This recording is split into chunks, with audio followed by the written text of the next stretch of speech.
গত বছর ওরা একই টুর্নামেন্ট, একই league, we had 33 matches. This time the system is knockout. So how many matches? Is 15 matches, just less than half.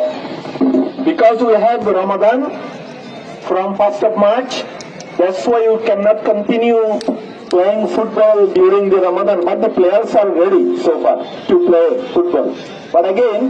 But we have to respect to the spectators also. They will be fasting, so we don't want to disturb you in your fasting time.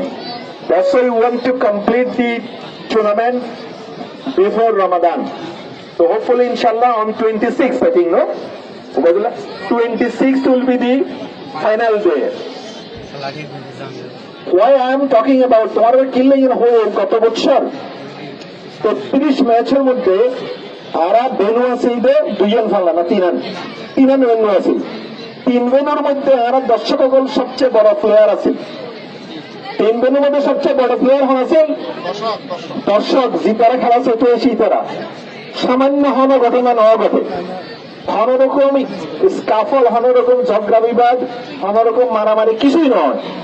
তো আমরা bag জায়গা তোমার সুনাম করছি, তোমার ব্যাপারে হই international মিডিয়াতে হই, আর দেশের আইন শৃঙ্খলা বাহিনী, আর পুলিশ বাহিনী এগুলো সুনাম করছে।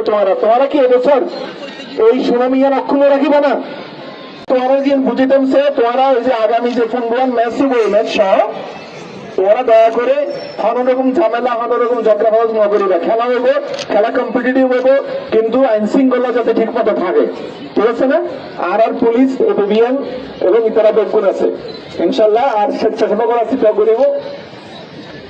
আর যে মূল মকসুদ এই টুর্নামেন্টের মূল মকসুদ হইতে আর ইয়াং যে মানুষজন আছে ইতারারে ইউনাইটেড করুন, এবং তারা দেশে যে ফেরত যাবে ফাইনালি ওয়াফেজ যাবে, এই ব্যাপারে ইউনাইটেড করে ইতারা একজন যাতে ইউনাইটেড ফোর্স হিসাবে থাকে। Rohingya community, they are not divided, they are united, এবং they will be going back their home, এই মতের সাথে থাকে। এই খেলার মাধ্যমে তারা নিজেদের মধ্যে আরো ইমান পোক্ত করিব, শক্ত করিব।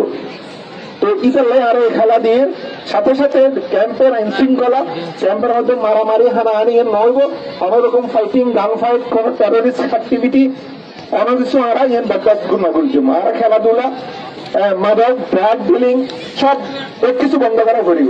আরো ইয়াং জেনারেশন জীবন আছো তোমরা খেলালে থাকিবা, আনন্দ ফুর্তি করিবা। মাঠ আরো দিছে অলরেডি আসছে, মাদিয়ে রেডি করে দিয়ে আরো তোমার ট্রেনিং দিব, আরো খেলাধুলা হবো। কিন্তু তোমার তো অবশ্যই কমিটি থাকা পড়বে, হন ঝগড়া ফাসাদ, হন মারামারি, গ্যাং ফাইট, গ্যাং গ্রুপ, হন ড্রাগ ডিলিং এ নহবো। তো I must be grateful to my colleagues, particularly Obaidullah and his teams.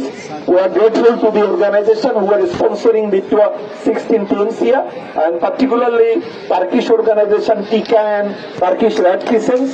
They are always with us, and I'm very happy that among us today we have guests, special guest DIG IPM, and his team will be working to maintain the law and order throughout the tournament.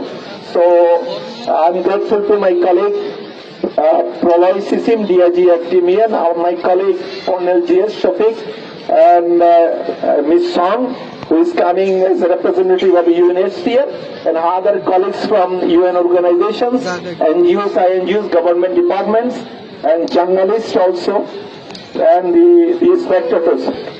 Thank you very much for coming. Hopefully, inshallah, we will enjoy the team performance a few minutes after, and hopefully on 26th we will be enjoying our concluding ceremony here also.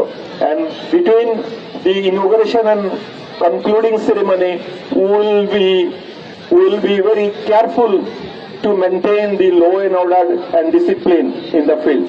Thank you very much. Assalamu alaikum.